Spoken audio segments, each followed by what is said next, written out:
Anyone who doesn't talk, mute, please.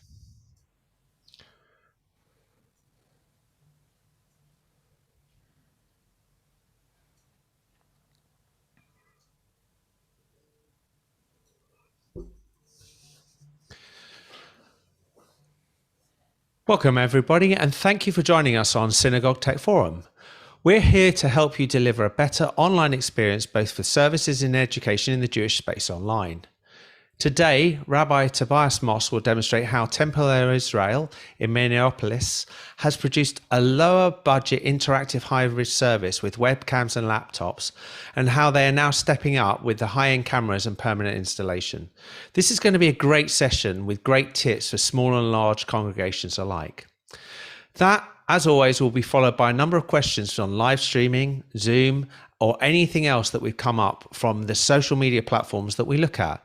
Typically, that includes things like the Synagogue Tech Forum, and it also includes the Dreaming Up Facebook group. We also want questions from you, the audience.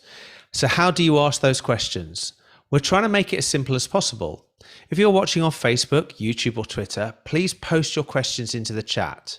If you're here with us on Zoom, please use the Zoom Q&A button. But before we start and get into the session, I just want to quickly introduce the panel and some of the other people involved in today. So I'll start off with my two co-hosts, and first up is Rabbi David. Hey everybody, welcome, welcome, welcome. I'm really excited to learn from Tobias today. I'm David Paskin, your Torah tech guy. My other host, all the way from the Holy Land, we have Rotem. Yo, yo, yo, what's happened? I'm Rotem. Really, I saw Tobias set up for this demonstration. Really looking forward for that. On the panel today, we have a number of other experts who are here to answer your questions, give some feedback, and also to make sure that Tobias doesn't get away with an easy life. And first up on there is Marty. Hey, Leo, and hi, Tobias. Looking forward to this session today. I'm on the East Coast of the U.S. in Maryland, and I'm an integrator, consultant, and host of the Hybrid Ministries Tech Forum. And finally on the panel today, we have Michael. Hello, everyone. Sorry about that. My name is Michael Kyer, and I'm way up here in the Pacific Northwest of the United States. And I really can't wait to see the show today. It sounds like it's going to be amazing. Thank you to the panel. And as I think this is probably the longest anybody has ever seen Tobias go without talking, I'm now going to hand the floor over to him, and we're going to hear exactly what he's been up to. Tobias, it's all yours. Okay, great. Hello, everyone. I'm Rabbi Tobias Moss in Minneapolis at Temple Israel here. And as we demonstrate how we've been using our sanctuary space for interactive two-way hybrid services, I'm joined on the lower bima by Ben Biton, who's a music specialist here and an educator, and Josh Curtis is is the head of maintenance, who's going to be showing some of the space from his device, and as well Gabe Hansen has been our tech maintenance duo role, and he is going to be operating the projectors, which are part of how this all goes. So there's going to be, and panel, please jump in if you want to know more on something that I'm going into, but there's kind of two layers that I want to show about what we're doing. The first is what's from the beginning been an interim solution, but I think a really high level one, and could be a permanent solution in some spaces for the grandeur and status of Temple Israel, which is a 2,000 family congregation. It's definitely an interim solution, and we're in the process of installing a permanent solution. So I'm going to first show the interim solution and then preview what we've got going on as we take it to the next level. So right now, we are set up exactly as we would set up for a Friday night service. And so we have three webcams plugged into three computers to bring us into Zoom. And so I'll turn on my other camera to show this off as well. So on the bima, this is my view. If you switch if you show Tobias Moss. So there's a webcam directly in front of me with a good sight line that I can be looking at congregants and looking at the camera at the same time. And then I have a computer in front of me. Sometimes when we want to lower the imprint of all this tech, we'll close the monitor and just use this black iPad as our confidence monitor visually, just to make it a cleaner setup. But it's webcam into laptop, and follow this camera. At the center bima, we have another webcam on a stand. Can you see the phone camera view? Can someone confirm? Yep. Yeah, we're seeing everything great. Okay, great. So another webcam going into a laptop here, and sometimes we can, we close the laptop if we don't need to be seeing everything, and then it's flush.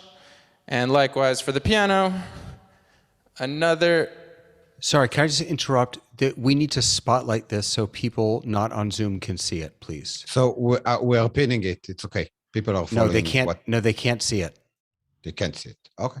No problem. No. Spotlight. I'll do that bit again on Spotlight.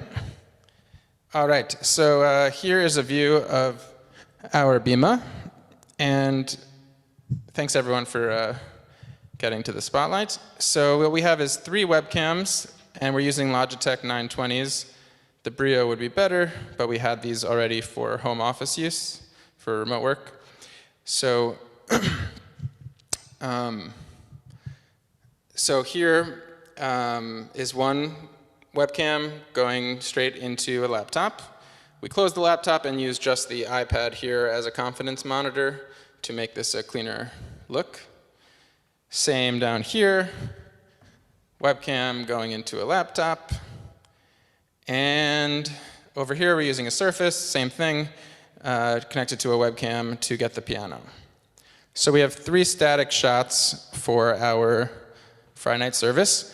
We actually do throw on another camera, like the one in my hand, to if a congregant is going to speak from their seat for a certain purpose, or during Lachad Odi, we even open the back doors of the sanctuary and get that on an extra camera to welcome the Sabbath bride, if that's. And Tobias, yeah. do you bring all those cameras in as separate Zoom participants?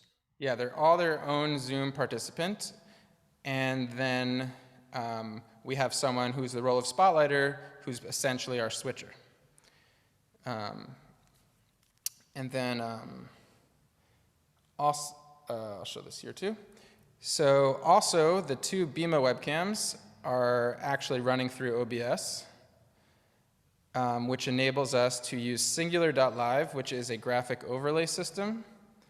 So you'll now see on the upper bima and the lower bima the prayer text come onto the screen, and the page number also for those in the sanctuary who want to open a prayer book, but we actually find that the vast majority just go with the on-screen text, because it's not just on screen, but when we want it, Gabe, it's also, if you switch to the phone again, it's also on the projection of the back wall.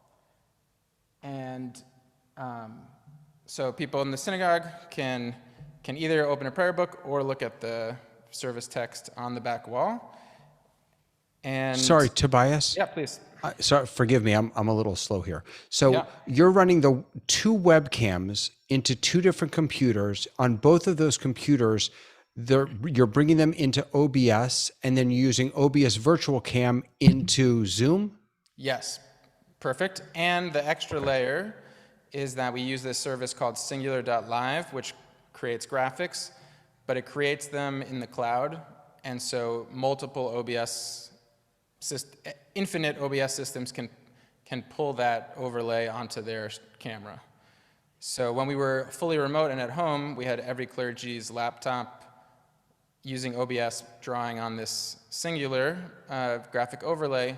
So no matter who was leading the prayers at home, a third operator could trigger those singular slides. Great. And I'm going to hop out into, Josh, do you want to turn on your camera actually? So if we can spotlight Josh, and Josh, do you want to sit in one of the first few rows? Actually, right there's good. So if we spotlight Josh Curtis, so this is basically the congregant experience in the room, if they're sitting in one of the pews. And as you can tell from here, even the webcams on tripods basically becomes invisible, the same way we don't care if we see a microphone on a stand. And Gabe, would you trigger a slide for the room also? Yeah. So the slides will show up for the Zoom and show up in the room. And Gabe, would you also now show the gallery on the wall? So if we can spotlight just Josh Curtis for the moment.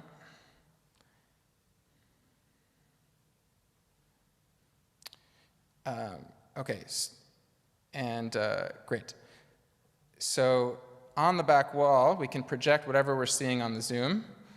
And so Gabe, who's by the projector with shortcut keys, can choose to show just the prayer slide over black, over nothing, transparent. He can show the prayer slide over the person speaking in speaker view, or he can show the whole gallery. And so we used each of these at specific moments. For example, at the end of the service, we show the gallery and say, does anyone at home have challah by their side? And 4 or 5 people will hold up a challah to their camera, we'll spotlight all of them, and in the sanctuary, we can all see them. And we can even unmute them for them to lead the blessing or to say hello, that sort of thing. And so we have two-way conversation with whoever's on Zoom. So someone on Zoom could lead the candlelighting blessing, all of that. I haven't touched audio yet, but in terms of video and graphics, any questions from the panel or anything to clarify? So what are you planning? What is your upcoming game? What are you planning to add? Let's hold that off until we finish the interim completely. Yeah, Okay. David. I'd love to hear more about Singular.live. Like without going into too much detail, how easy do you find it to use? Are you able to import, say, from Google Slides or PowerPoint or something like that? I'm really interested in that. Yeah. So Singular.live, we as a institution have made slides almost from scratch. Another congregation and Rabbi Daniel Bogard gave us what he had started making. But basically you can create different presets of a lower third or a side panel, and then you have to import the text. And it does support Hebrew pretty well, as long as you create multiple text boxes, one for Hebrew, one for English, within the graphic. So here's a great example. Let's keep just the Shabbat candles up for a second. So, and then what's great is that once you build the slides, you can then duplicate them, put them in different playlists very easily. So we have Kabbalat Shabbat, Saturday morning, Hanukkah extra slides, and you can move those around. And once they're in their playlist order, you can send a playlist link to anyone, and it's touch. Very works. And we've been using it since the beginning of the pandemic, and they gave us a free nonprofit license and have had great support. And we've had one outage in the whole time on their end. So we've been really happy about it. So I had a quick question there, Tobias. I love what you're doing and projecting onto the stone. Mm-hmm. And actually this is I've seen this in a couple of places. I assume I'm taking a punt at the fact that it looks like it's Jerusalem stone, and it seems to be the sort of thing that you can actually project really well on if the room. Do you have any issue with the light in the room? Did you have to do anything? Did you lower the lighting to make it bright enough on the screen, or not? Josh, who has revamped all of our lights in the sanctuary to great LED dimmable lights, but he says just high contrast project. Is that a new high contrast laser projector? 4K high contrast laser projector. Yeah, it's amazing. And how far is that projector away from the actual wall? Because it looks like it's quite a distance.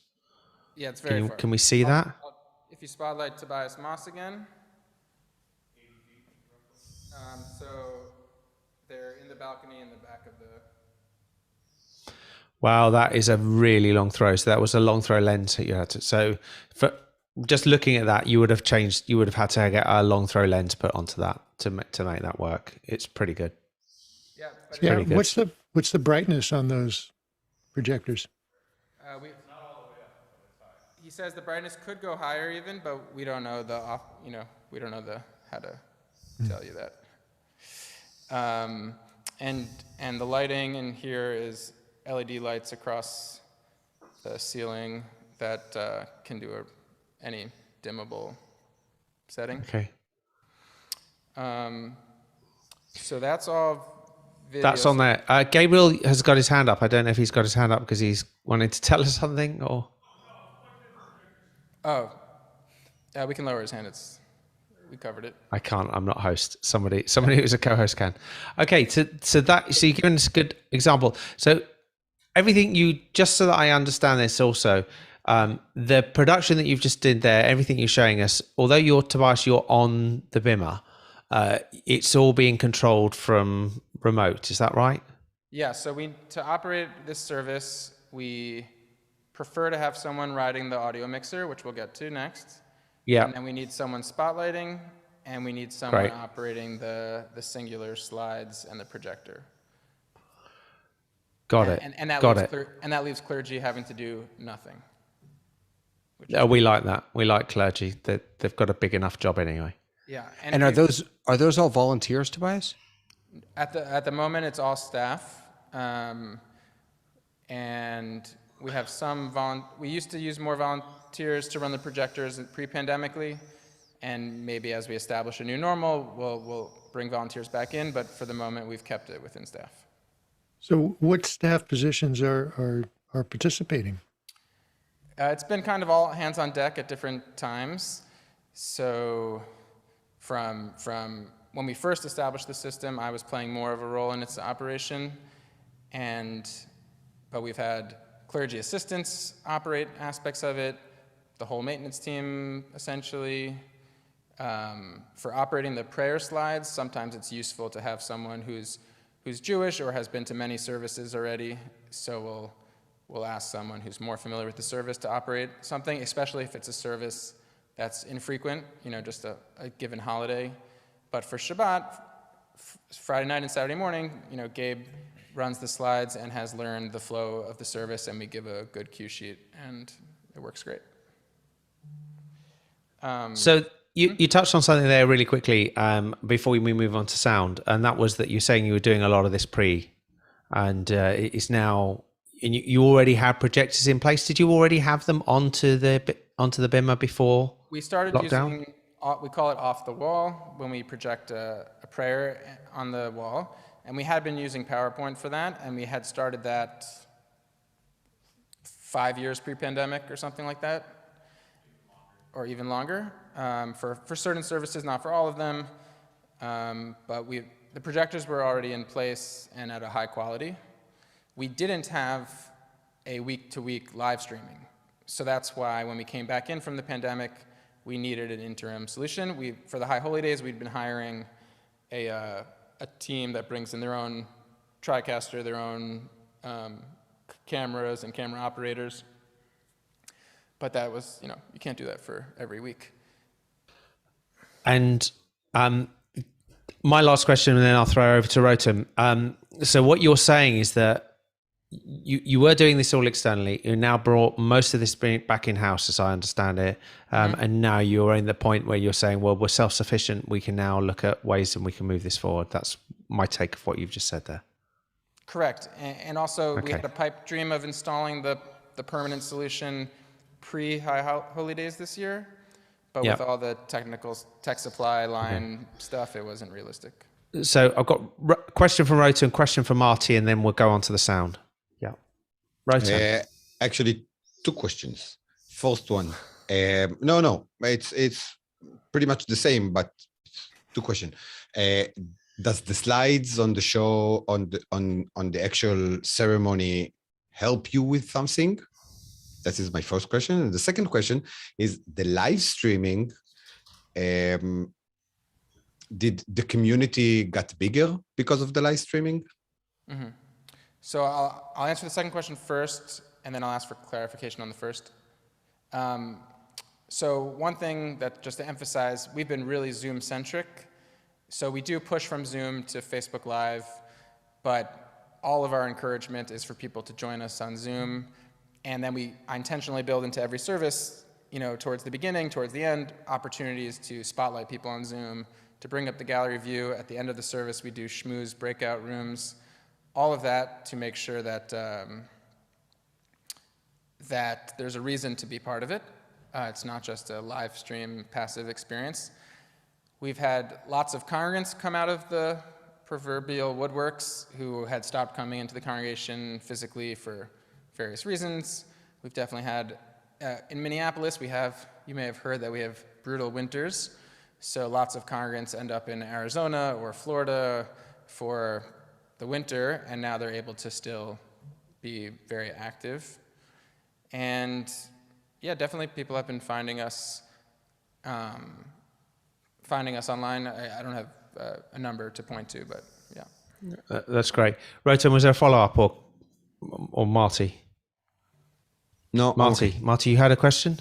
Yeah. So this is quite remarkable, and I want to thank you for this, because one of the things that we really try to impress upon houses of worship who are contemplating doing this is that the viewer experience and presentation quality really, really matters to do it well, and that's not an easy thing to do. So can you tell us about the process that you went through to figure out what your goals were, what your expectations were for streaming, how you wanted to do it, and can you walk us through that process of how you came to arrive at this solution? It's a tough question. It's been incremental, and it was happening when we were fully remote in the pandemic. Up to that point, I didn't know OBS, had never heard of Singular, didn't know the proper camera angles and all of that. Definitely did learning trial by fire, participated in office hours, which is another venue that we're often, many of us go to learn this kind of stuff. And basically tried to up our home game. And then this is basically a remote kind of setup in an actual structure in the same room. So, in terms of using webcams, different, OBS, not using a video switcher. So at the moment, it's kind of like we took the best of a remote setup and just put multiple in the same room. So that's been an aspect of it. But how many people were on your task force, on your task group that came together to contribute ideas and work through the process? I'd say I've really spearheaded how we think about this, but have gotten great participation from everyone else on the staff to operate it, to tell me what wasn't working about it, to be critical about it. But I think I've been driving it. I think we want to, as we go into the permanent installation, it's definitely like a full maintenance team collaboration. I think let's have a chat. I think you've got the audio to talk to us, and then you've got where we're going next. So we can just do those, and then we can come back to some other general questions. Sure. So the audio is pretty simple, actually. Conceptually, what it is we run all the audio into a mixer, which Josh is going to show in the back of the room. So we just have a Yamaha CL1 that has all of our sound going into it. Even though our sanctuary has like a big QSC controlled sound system, to get the two-way zoom flexibility and not do reprogramming twice, we're using an external, like gear external to our built-in system for the moment. So all of our sound runs into that mixer, and that mixer runs into a often ridiculed Focusrite that goes into this computer. And so all of the sound from every single microphone, and we can use dozens of inputs. All the sound goes through the Focusrite, which is what do you call these boxes? A USB interface.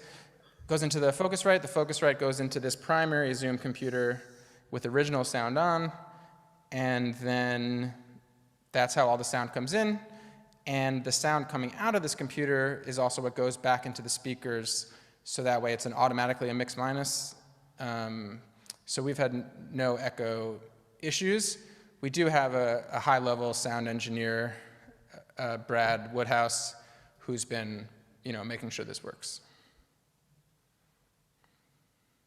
Oh, and Josh Curtis. That's great. Josh Curtis mentions as well that our sound assist, hearing assist devices, which we had working with our permanently installed system, have been also operational with this system. Rabbi David. Answer this now, or you can wait until after you do the new install. I'm curious about all the wires, all the gear. You mentioned before about maybe just using the iPad. How has the community sort of dealt with the intrusion of technology into the sacred space? So it's never been an issue. We want to clean it up. But if you spotlight Josh Curtis again. So we do have these speakers at the front of the Bima currently. Once we have Josh Curtis spotlit. Yeah. So we have speakers at in front of the Bima, which we wouldn't have permanently. Josh, you want to just show the installed speakers, the big ones? So we do have speakers permanently installed that will be. You can't even see them; they blend in so well, basically. But for the moment, yeah, there. But to give us flexibility with Zoom and changing things up, we went with more easily accessible external speakers. And during the High Holy Days, we definitely, wanted to make sure that no one would trip on them, and thought about how people would enter the space. But we've tried to make it as clean as we can. And then on the Bima, we have gaffer's tape covering tons of cabling. And it's not, it's an interim solution, but we have no trips so far. So that's how we've dealt with the gear. And have your congregants commented though on? I'm less, because folks I talk to are less concerned about tripping and a little more concerned about the aesthetic. The whole idea of what they perceive to be bringing technology into a sacred space. So the best way to answer that is when a congregant turns 95 years old and you put them projected on the back walls at home surrounded by their family, and they do the candlelighting blessing, and then everyone's good. So Good solution. Good solution. Are there any more questions that we have in respect to the audio? Rotem.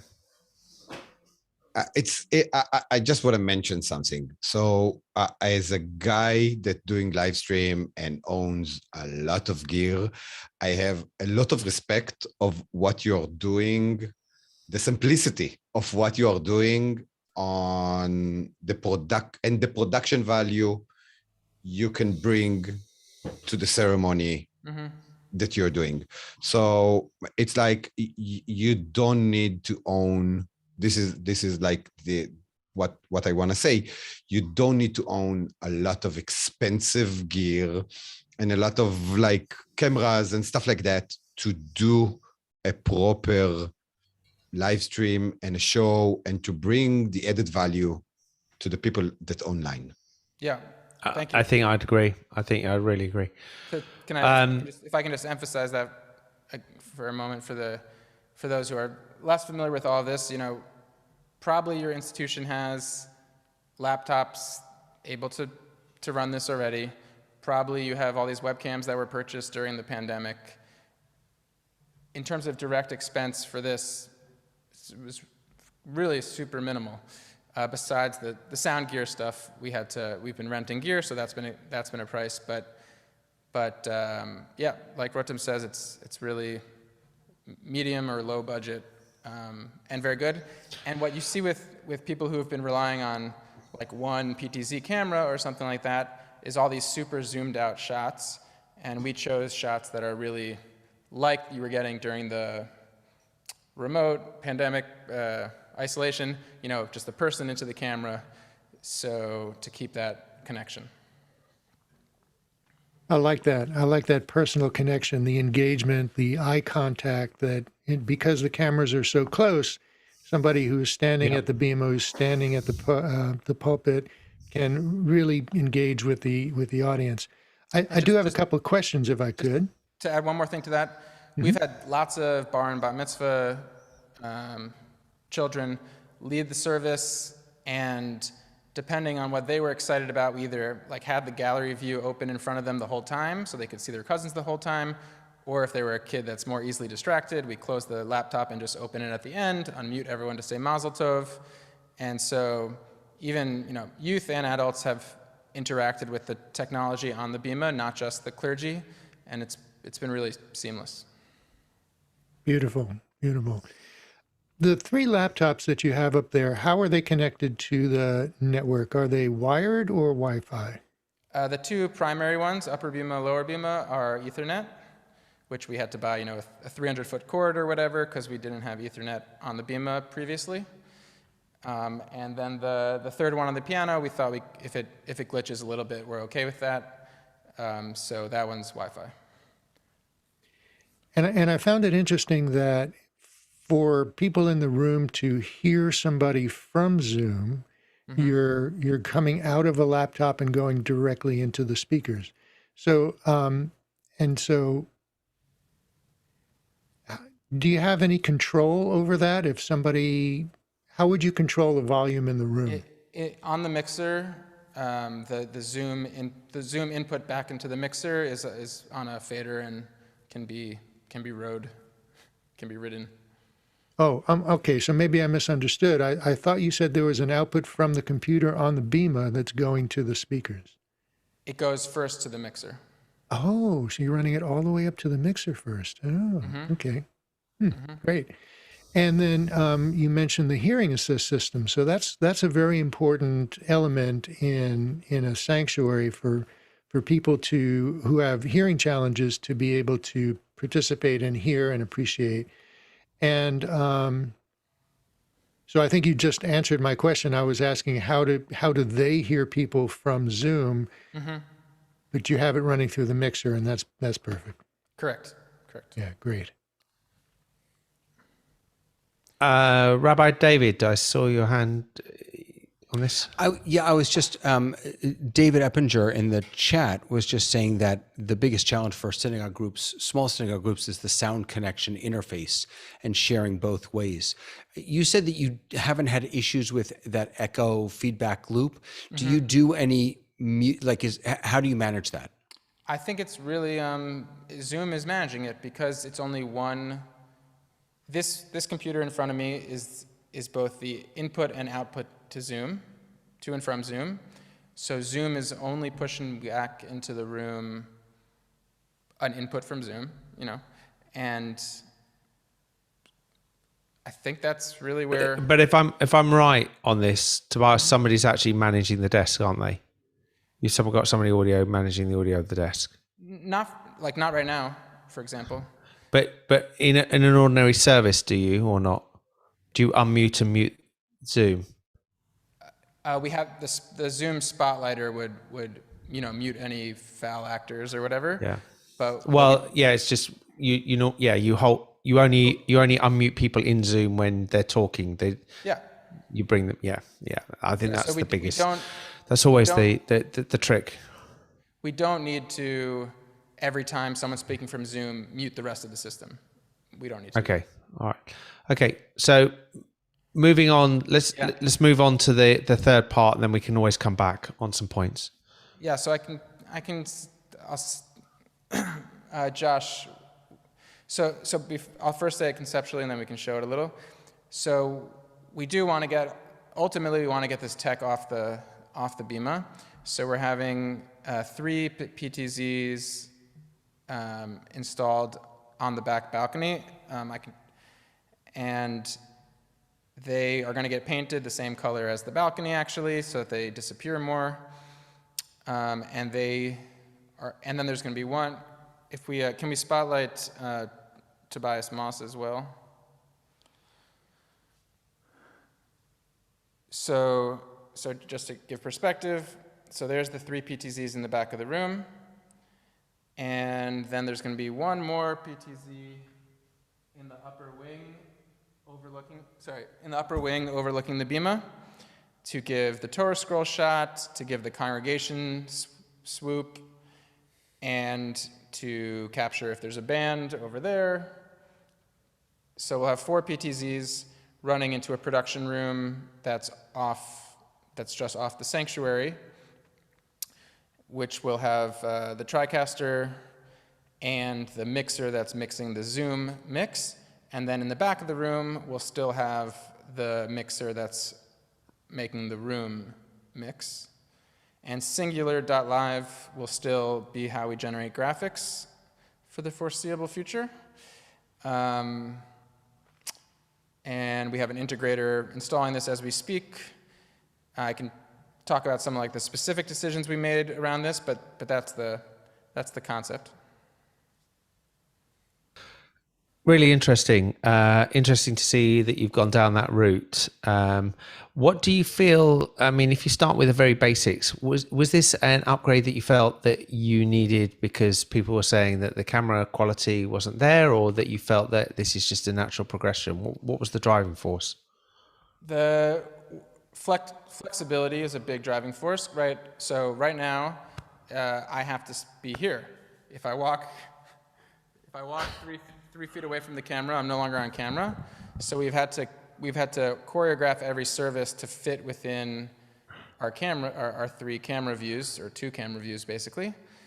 And we actually, our senior rabbi, Rabbi Marcia Zimmerman, she's her preferred sermon style is to be on a wireless mic walking up and down the bima, and so she's been contained in a box and not so happy about that.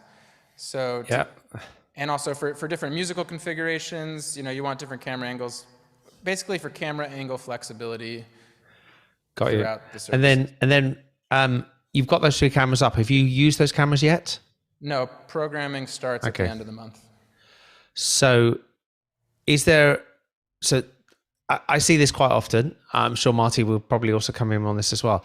I see the spread of cameras very often start with 3 cameras very distantly spread, and then they get moved together because the angles may look good and you may get the maximum amount of angles, but the usability becomes really restrictive because you can't, if you want to capture something, you typically want to capture it 2 places from the same point. And so you want 2 cameras that are actually dead on and one that's an alternative, because you want to be able to go.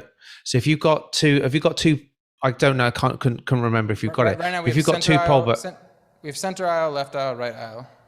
Yeah. So what I've seen in a lot of cases that they move one of those left or right to the center, so you end up with 2 centers, so that you can get the 2 pulpits in, and you can swap between them without having a very, very different shot. So you can have a close and a wide on the same element. I would love to see what's going to happen in that respect, because I've seen this happen quite often, and also you lose the focus of for the rabbi where to look. Mm-hmm. If the main shot is in the center, they know to look in the center. Yeah, we shall see. Yeah, it's something we talked about for a long time.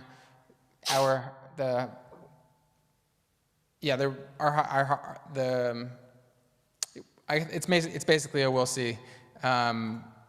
The High Holy Day team that we brought in with full cameras on tripods, they configured themselves this way, and so that was kind of a model for it.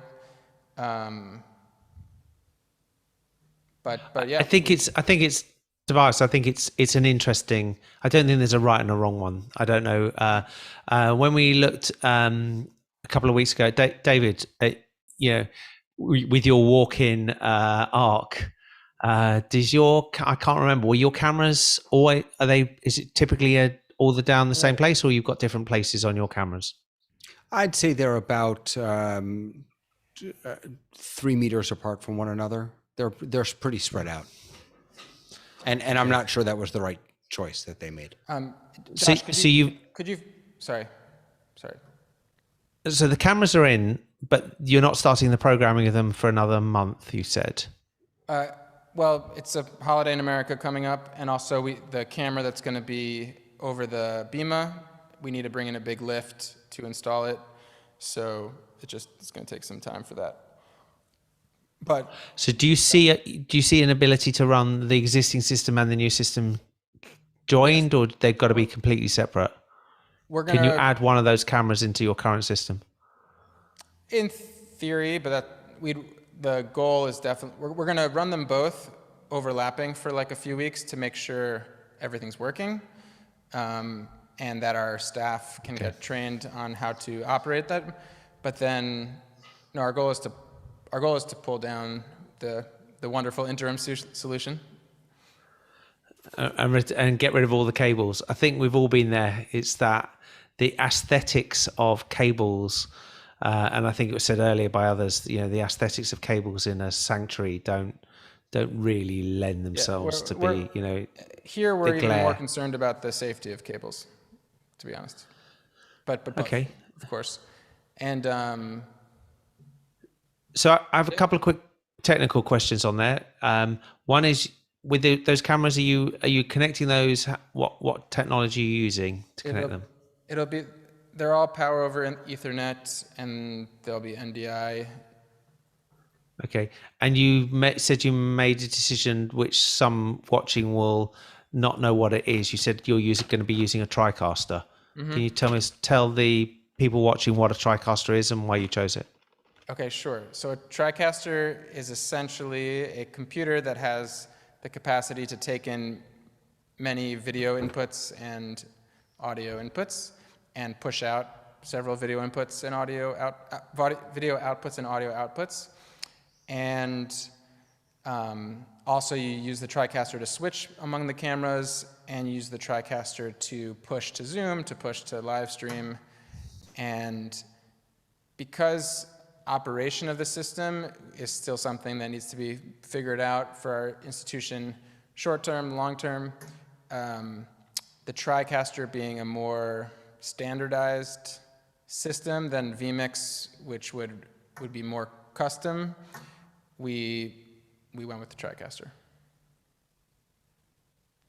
It's an interesting choice. And I would love to see, once you've got that up and running, how you go with it and how it works. Mm-hmm. David, real quick, and Leo, this may be a question for you. Is the TriCaster comparable to like an ATEM Mini Pro or ATEM Mini Extreme? Is it the same kind of thing? No, it really is a custom computer. It's created by the same people that create Wirecast, off the top of my head. It's quite a high level production system, and it's what we would call in the UK a Marmite product. You either like it or you hate it. There isn't anybody that sits in the middle of it. It's so I don't know if that translates, if there's an equivalent spread in the US to Marmite, or I've just explained something that nobody understands. But there's a pretty much 50-50 hate or love it. There's Marty, no in between. You probably there's no in between. Marty, you must have come across it quite a lot. Oh, yeah. They've been around for a while. They were the first highly integrated, custom designed television production studio in a box. So the computer, the software, the capture cards, the output, graphics drivers, everything is custom integrated into a singular product, including the switcher software, the audio stuff. Everything is in there, and it skews towards higher level production, like broadcast level production, which makes it usually more expensive than a lot of people prefer to pay for a system. And so they go with something like vMix, which is also more capable, but requires more self-configuration, exactly, on site. and from my personal vantage point as a rabbi who's been leading this, and I think our institution is thinking about how to staff our technical decision making in the future. But as a rabbi here, I don't want this to be my all-consuming work and troubleshooting a custom-made vMix machine and blah blah blah, and computer parts and technological parts are hard to find right now. So I was much more happy with an out-of-the-box solution that. I think one of the things with all of these is there isn't a right solution. I think the right solution is to actually move forward to do things, and if it doesn't work, you can always, the cameras you've got are great, the other stuff is great, everything, and so is the TriCaster. It's great, and if it just turns out that you need to tweak it, you need to tweak it. I'll be really also interested to see how you'll go along with the graphics and everything, because that's quite an integral part of how you'll deliver those into there. What other questions do we have from the panel or for Tobias? I'll add just a couple. Tobias. Just a couple details of the permanent installation. Our Bima already has lots of audio inputs and electricity running through it and all of that, but we're expanding with some floor boxes that have, we're going to have 4 Ethernet lines run into 3 locations on the Bima. So if we later want to install monitors, cameras, or Dante audio boxes, we'll have infinite expansion on the Bima with less cord stuff in the way, which Josh is super excited about. And what else did I want to add? That element? That's what I remember for the moment.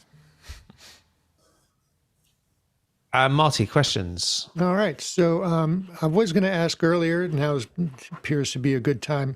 The computers on the Bima, particularly the one that you're running audio to and from for Zoom, how are you interfacing audio to that computer, and how are you running it up to the balcony where the mixing desk is? So the audio comes in and out of Zoom. The first step is the Focusrite interface, and then that gets converted into I think an XLR cable all the way back. It's snaked around the back of it's snaked around the perimeter of the sanctuary and taped down, and goes back to the mixer. Okay, the Focusrite is generally oh, that's right. So USB to the computer and then analog line level in and out. Okay, great. Interesting. And just as a note, the TriCaster also has graphics packages that are included or are optional to that, and it's a great system. Good luck with it. It is a really good choice. Mm-hmm. On the camera positioning that Leo was mentioning, it is really nice to have those 3 cameras that give you options for different angles for different parts of the Bima, which in your case extends almost wall to wall. But to get that, so what Leo, I believe, was trying to get to was that having 2 cameras in one place that are for your main shot, like for the podium where you're standing right now, to have a wide shot and a close-up shot ready to switch between them, and requires 2 cameras in one place. And what some people will do is put a non-motorized box camera that can have a zoom lens on it, but it just doesn't pan or tilt. And that can give you the close-up shot or a medium shot, and then have a PTZ right next to it that you can use either in the same shot or move it somewhere else. And then that's a little lower cost option. Tobias, which cameras have you gone with? They're Panasonics, right? I think they're 30x zoom 4K Panasonics. Okay. Nice. All right. Okay. Very nice. That's fine. That's fine. And yeah, because you, as Marty says, you can get box cameras which actually match, so that give you a similar perspective, and even to the point that you can undersling them underneath that mounting potentially, so it doesn't look like there's a second camera. So, Josh, and it'll give you that same shot. Josh, if you point the camera towards the bima, so if we spotlight the Josh Curtis again, just our beam is quite spread out. So I don't know if that also will just play out different. We'll just see how that plays out in terms of. I think every time, if you've got the flexibility to move them, you may need it. If you don't have the flexibility, you don't know. You just don't know. And it also comes down to almost to the point of which congregants sit where that block out the view of the cameras and everything. So you just don't know, really. So Josh, if you look at the camera, please, the one close to you. So I want to point out something about the camera location. So we were gonna mount it underneath the bima. Josh, could you back up a little? You mean underneath the underneath the balcony? Balcony, yeah. Josh, give us a little more downward perspective. Perfect. Okay, right there. Thank you. So we were going to mount it underneath the balcony, but we thought, one, teenagers might jump up and do a volleyball spike on it, and two, anyone sitting in those pews where the balcony has already begun will see the camera moving. Where the cameras are mounted now, no one who's oriented towards the bima has any view of the cameras at all. So that's why we. Yeah, I think it's a great location. Yeah. I think it's an absolutely great location, as you say. It's just blending them in. That said, I think they probably look like an eyesore now, or they look like something new. Give it 6 weeks, and nobody will remember they were there. So, David. Yeah, I just wanted to. No, please. Dave, okay, so Josh is reminding. So the other big reason why we did the on the balcony instead of under the balcony is because from on the balcony we can sweep up to our historic, beautiful ceiling, and also sweep the whole room. Whereas if it was under the balcony, we could maybe not even get the eternal lights. We couldn't get any of the higher features of the room. But now, because they're on the front of the balcony, we can get, the whole space. Yeah, because if they were under the balcony, they would be turned upside down. They'd be turned upside down, and they would be inset on the balcony a little bit and not be able to get a sharp angle. Mm-hmm. I'm wondering if you did any experimentation about the exact location of these cameras and what the important shots will look like. Because if you move a camera left or right and focus on where you're standing right now, your background would change. Right? Right. So did you select those positions specifically for that shot? We did the best we could, Josh and I being amateur cinematographers. So we did walk around the space and look through a camera to imagine what the shot would look like from each spot, and which cross angles, which direct angles, and we looked at our high holiday videos and said, did we like the camera angles they used? And at the end, we weren't positive what the best decision was. Likewise with the one camera that's going to be behind, on top of the bima facing the congregation. There were a few possibilities of where to put it. We're taking what we think is the best, but they're not that easy to experiment. It's not that easy to preview the shot. So, yeah. I think as we were saying earlier, it's getting it going, trying it, finding out where it works. You can spend forever and ever and ever. But it's that's it. Any David. decision. Sorry, Rotem. No, just to emphasize, any decision is a good decision between not having a decision. Yeah, I think Rotem, you've summed it up perfectly. David. Yeah, I'm being conscious of our time because we have some other questions, but I also just want to circle back to the beginning and really thank you, Tobias, and your entire team there for walking us through this. I don't know your congregation, but when I look at your sanctuary, it tells me that you have a larger congregation, perhaps with a larger budget than some of the rest of us. And so I really just want to go back to where you started, which is if all you have is 3 webcams, use 3 webcams. Like, I mean, Gay goes into, hey, I'm so excited to hear about the upgrades that you're making. I think it's going to be amazing. And you look great with 3 webcams. You know, your stream was fantastic with what you had. And so, I think many congregations will be going through this sort of growth process that you all are going through in their own unique, different ways. Yeah, I appreciate that. So I'm curious, what will happen to the webcams on the Bima once you have the PTZs ready to go?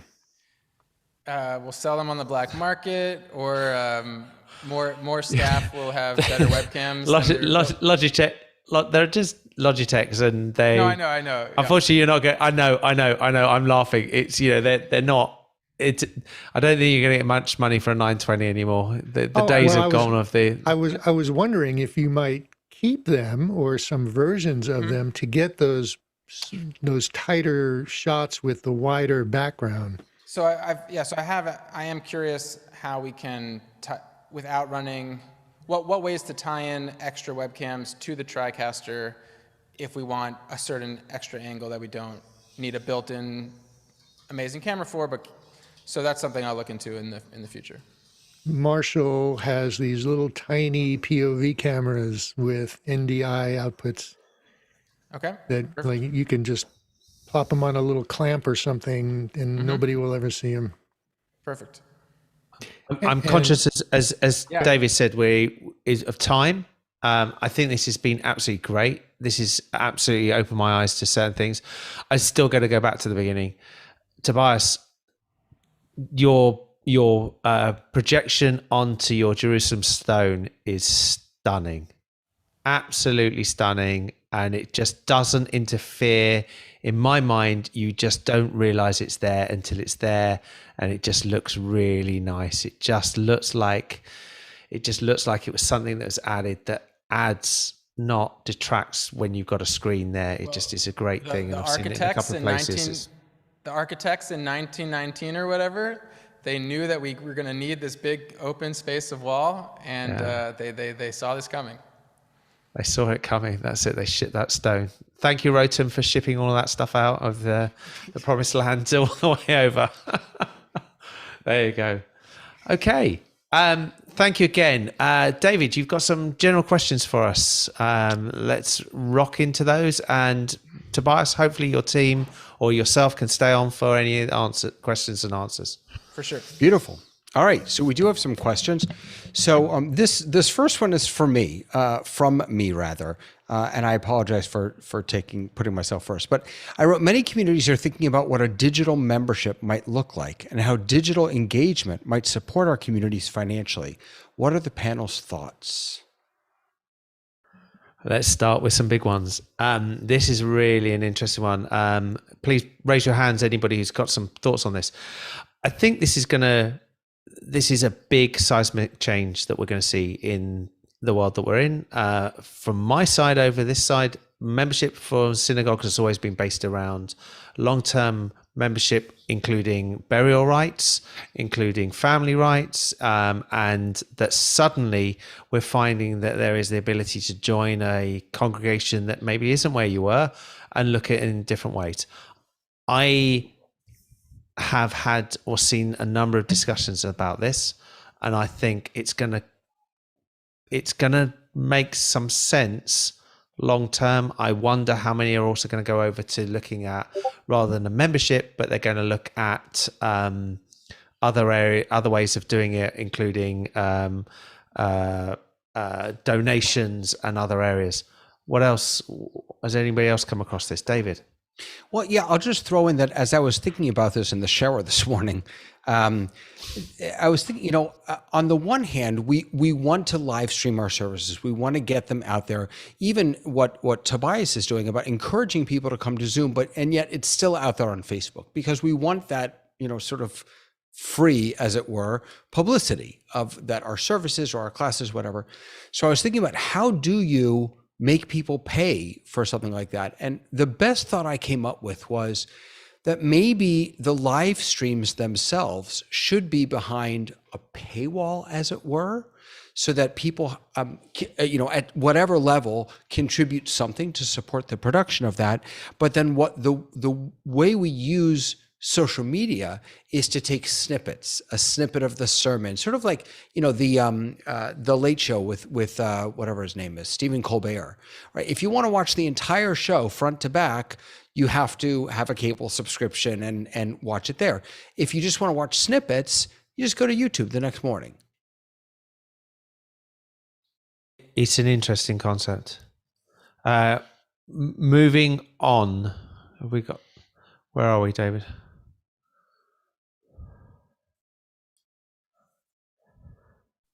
David, you're muted. I knew that. I apologize. Happens to the best. Hybrid conferencing. I'm currently using a TV monitor on stand hooked to a laptop with HDMI, a Logitech webcam, and a USB mic in the middle of the table. Problems are people at home can't see so well. It's from Rabbi Rona. So I see this as quite a common issue, and we are getting, and really, I guess this leads very closely back to where Tobias was saying. A webcam was only ever built really for a distance of person to webcam of about an arm's length. It's that sort of thing, or 2 arms lengths, whichever way you count it. It was not designed for in the middle of a room to there. And I guess this is where you're saying, Tobias, you've ended up having to put a camera where you probably didn't want a camera to be, so that people can actually see you at a size that, and there's a natural thing, and I'm actually slightly lower, but if I go sort of there, that's the sort of the standardy size that you want. I guess, so it's getting the right camera. Rotem. It's getting the right camera, right? So yeah, you need to invest if you want to look better, but it may be also the Zoom account you got. So maybe the Zoom account is not 720 or 1080. So you can go and ask Zoom in the chat to bump your Zoom account. Every account can bump their account to 720 if you ask them. And you need to go and ask them to do 720, and maybe this is part of the problem. Marty and then Tobias. So yes, the particular kind of camera and the lens and the view width of the camera will make a big difference. So for something like for a conference room where there's a conference table or something, I would look at the Jabra Panacast. Now this is a USB webcam, but it has a 180 degree, a full 180 degree viewpoint.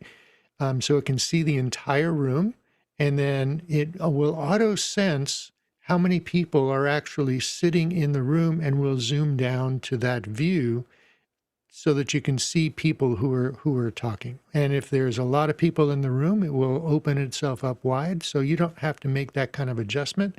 And that will help people watching on the other end to be able to see better and get a better sense of in the room and how many people are in it and who's in it. And Tobias, did you want to bring something on this?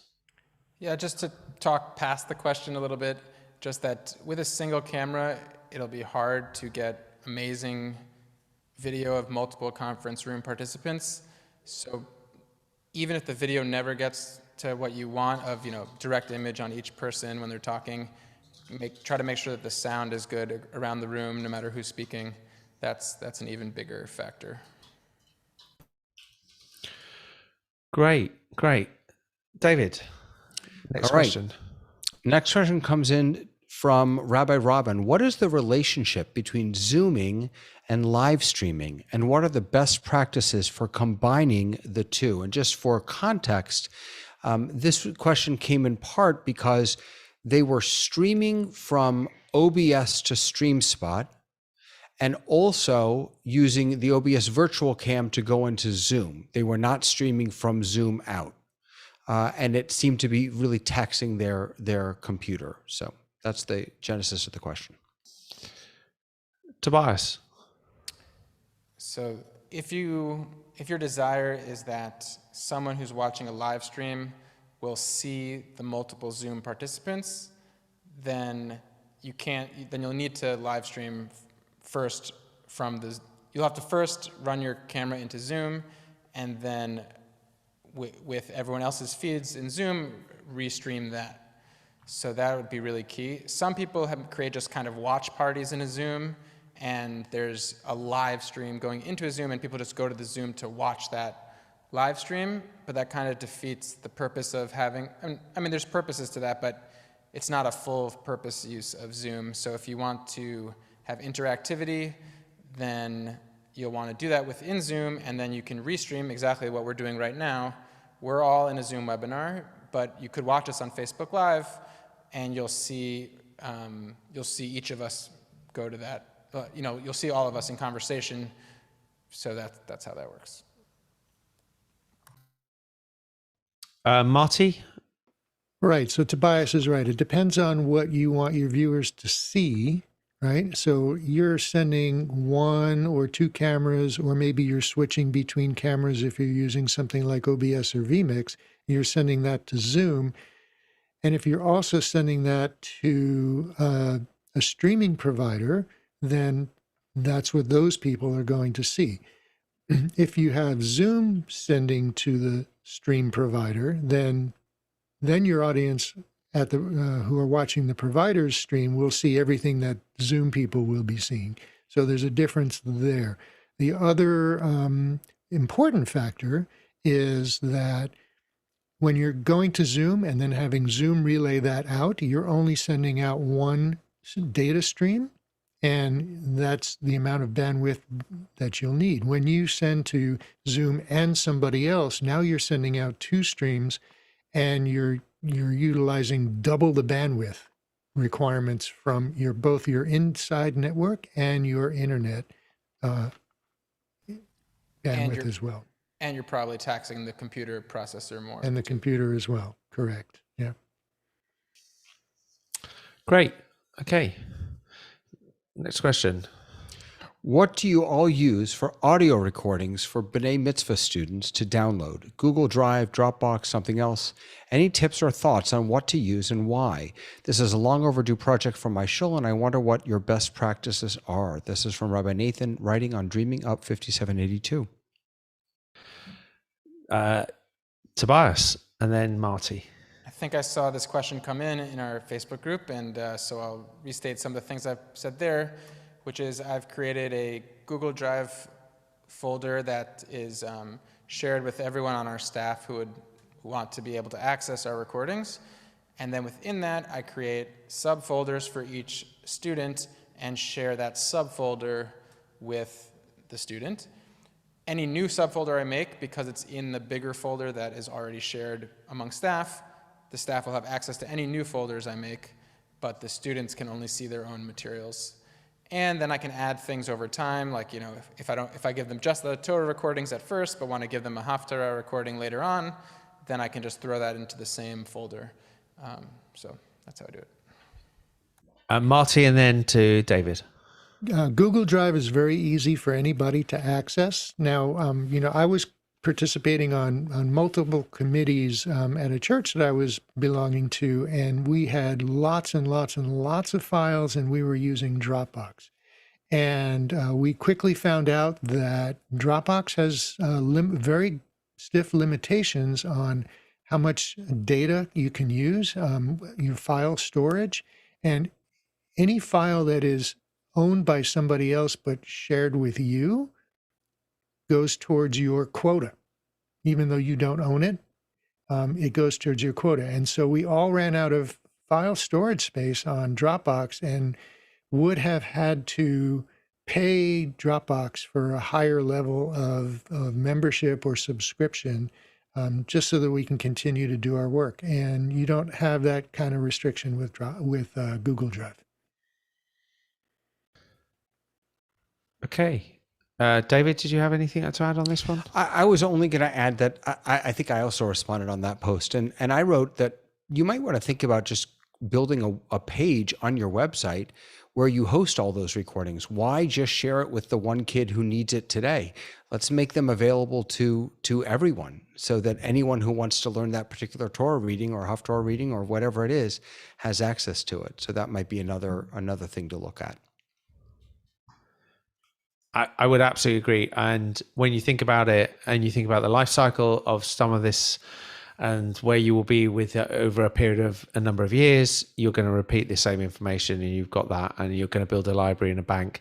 And it's also very interesting. I always think when you go back and you listen to how things change and the way you do these things change, and it's interesting to hear how they were a number of years ago to how you would actually chant certain things and how those things move and go forward. Okay, David, next question. Yeah, so I think I'll share this one last question for today because I'm looking at the clock. So the question is, looking to get a Zoom meeting recorded with an audio transcript. This is from David in Dreaming at 5782. Okay, I'll take this. So the audio transcript is there in the Zoom. If you're recording, you can get the output there. There's a number of actually applications that I've also used that enable you to post in a recording, and they will give you a transcript back. The names, I didn't have the question ready, so I can't remember the one off the top of my head that I've used, but it's actually amazing. It's pretty accurate at it. And what it does is it asks you to label each of the voices that it hears, and then it will actually assign the voices, each one. I think I've just clicked on office something. hours, weren't they? I think they were, and the name has gone out of my mind, but I tried it, and it was just for trying to fix something recently. It was just really accurate for doing a meeting, minutes from meetings. Tobias? I'm going to shout into the ether for the moment, but maybe you all know how to do this better than I do, which is that I have a Zoom and transcription feature request for Facebook and Zoom and YouTube and everyone, which is, we all know that once we get into a Hebrew prayer, the auto-transcriber falls apart and says ridiculous and offensive words sometimes and just goes off the rails. So I think these transcription services could super easily add in a feature where once its algorithm detects that its success and accuracy and confidence rate is below 60% or whatever, that it just says foreign language detected and just doesn't try until the accuracy is more confident. And then, because right now, I mean, if anyone's seen the transcription, it's an embarrassment when it starts taking the Mourner's Kaddish and says, "Oh boy, let's get it together," or whatever. Rotem. I will never, as an Israeli, on a Hebrew stream, will use any software transition, because it will never detect, it will do awful stuff, and I would never use it. David, on this one? Yeah, just real quick. I don't know if this is what you were thinking of, Leo, but if you haven't heard of Descript, this is It is Descript. It is Descript. Yeah, this is a great service. And what's powerful about it, not only is the transcription it does and allowing you to assign different pieces to different voices to different people, but you can actually edit your video in using text. So if you cut out something in text, it will make the appropriate change on the video end. It's really pretty cool. So that's at descript.com.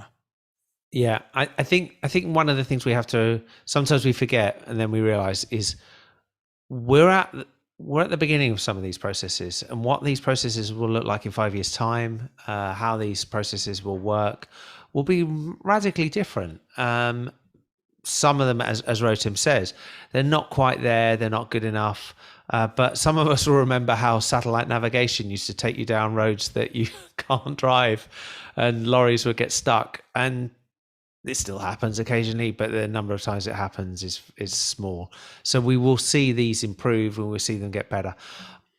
Thinking about it, languages, it should be able to literally detect when somebody flips between one language and another.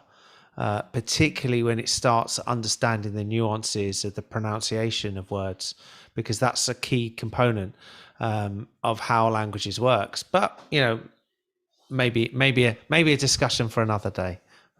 So this is great. David, that's the last of our questions. Again, thank you so much, Tobias, for today. It was a great introduction. I hope that I think you've created more questions in my head than you've answered, which is always a really good way to end anything that we deal with. For everybody that was watching, thank you for joining Synagogue Tech Forum. We will be back in 2 weeks' time. In a week's time, we'll be back to the Hybrid Ministries Tech Forum run by Marty. Or not. Marty's Rabbi Oh, Marty. you just promoted him to rabbi. Did I? You said Rabbi Marty. I love that. Sorry. Marty just got a promotion. There you go, Marty. So it'll be but in a week's time, it'll be Marty running Hybrid Ministries Tech Forum.